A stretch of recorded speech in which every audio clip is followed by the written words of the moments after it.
vamos a tratar de complementar lo que hemos venido diciendo, porque resulta que partíamos de un encuentro con un antiguo alumno y que este antiguo alumno había comentado su perplejidad debido a que cuando él estaba estudiando ecología hace unos 20 o más años, lo dominante era que la naturaleza era algo muy ordenada, perfectamente bello, emocionalmente interesante. Sin embargo, últimamente estaba haciendo un máster en gestión ambiental y la idea dominante es otra.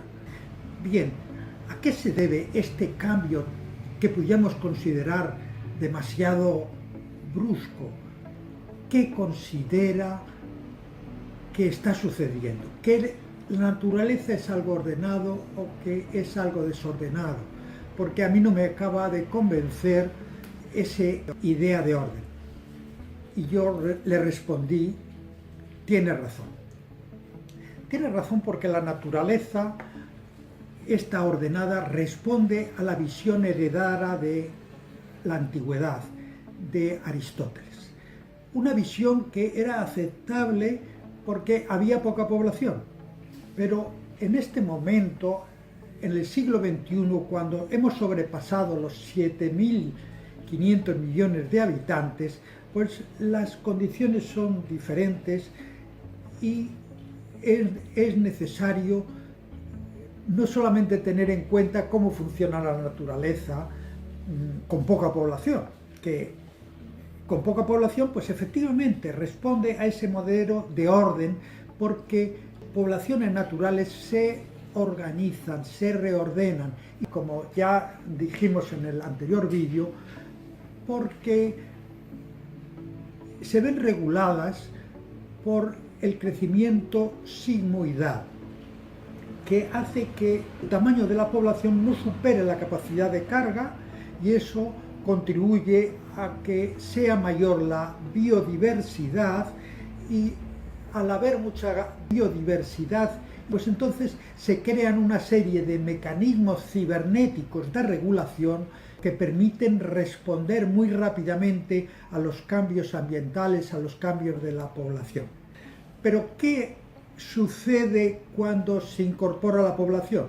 Bueno, en un determinado momento surge la población humana, surge de una rama a la capacidad de carga, y entonces pueden seguir creciendo. Pudiéramos decir que la población humana es una población que, gracias a su capacidad para responder adaptativamente de una forma muy rápida a los problemas a corto plazo, pues consigue que no se vea limitada su crecimiento por la capacidad de carga, sino que inicie un nuevo ciclo de crecimiento. Y así, de esa manera, se han sucedido una serie de crisis y de alternativas. Quiere decir que a esas crisis no se han visto limitado el crecimiento de la población humana, sino que se han generado alternativas culturales que han permitido que ese crecimiento continuara aumentando, crecimiento que a su vez condicionaba que surgiera una nueva crisis, que permitía que surgiera una alternativa cultural adaptativa a corto plazo. Bien, este tipo de alternativas entre crisis y esquemas culturales sucesivamente más comprensivos se han dado a lo largo de la historia humana, y hemos pasado desde situaciones culturales ligadas a la vida familiar, que permitían la coordinación y la comunicación entre 30 personas. Después hemos pasado a situaciones en las cuales ya no se hablaba ni se comunicaban sobre aspectos visibles o perceptibles, sino que se comunicaban sobre aspectos que pudiéramos calificar de abstractos, que nadie veía, pero que posibilitaba la comunicación entre grupos mayores. Y así pudiéramos calificar de unas visiones culturales propias de tribus. Pero más adelante, al aumentar la población, se han constituido ciudades y entonces han surgido esquemas culturales más comprensivos que permiten resolver los problemas derivados de una población mayor. Nos estamos refiriendo ya en este momento a la filosofía de la antigüedad. Bien, y de esta forma se ha continuado progresando, después el Imperio Romano, más tarde la Edad Media y finalmente se ha dado saltos sucesivos, algunos muy importantes, como es la Revolución Científica del siglo XVII, en el cual se impulsa esa revolución por Galileo.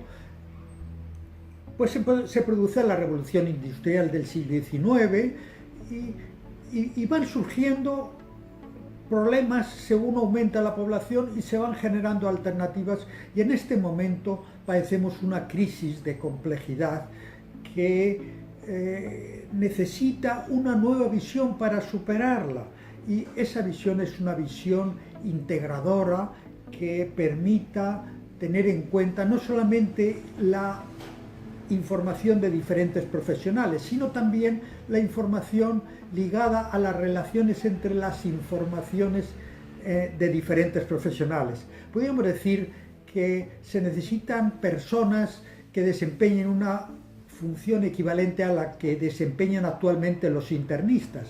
Los internistas pues son unos médicos que se encargan de coordinar la información de distintos especialistas.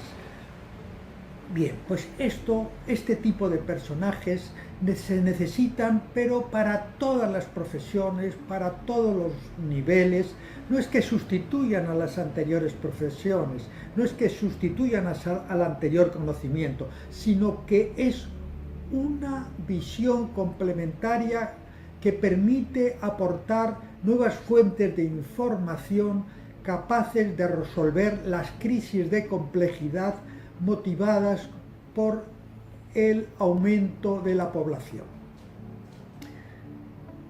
Bien, de esta forma posiblemente garanticemos el crecimiento de la población y el futuro de la humanidad para las próximas décadas, y posiblemente un poco más allá, a lo mejor también un siglo.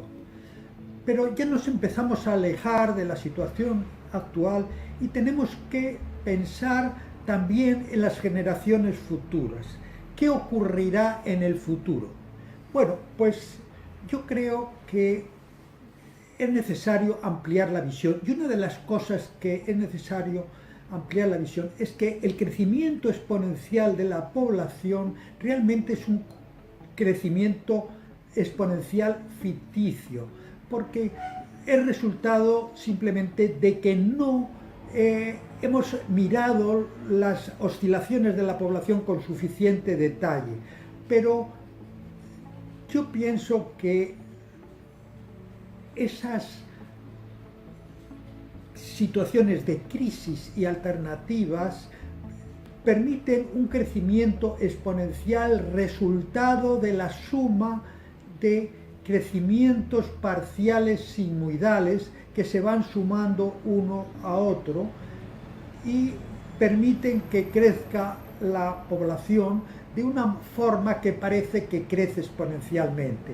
Posiblemente llegará un momento en el cual el patrón de desarrollo cultural imperante que ha pasado desde la visión familiar, la visión tribal, la visión ciudadana filosófica, ciudadana posterior a la Edad Media, caracterizada por la revolución científica, la visión propia de la revolución industrial, la revolución cibernética.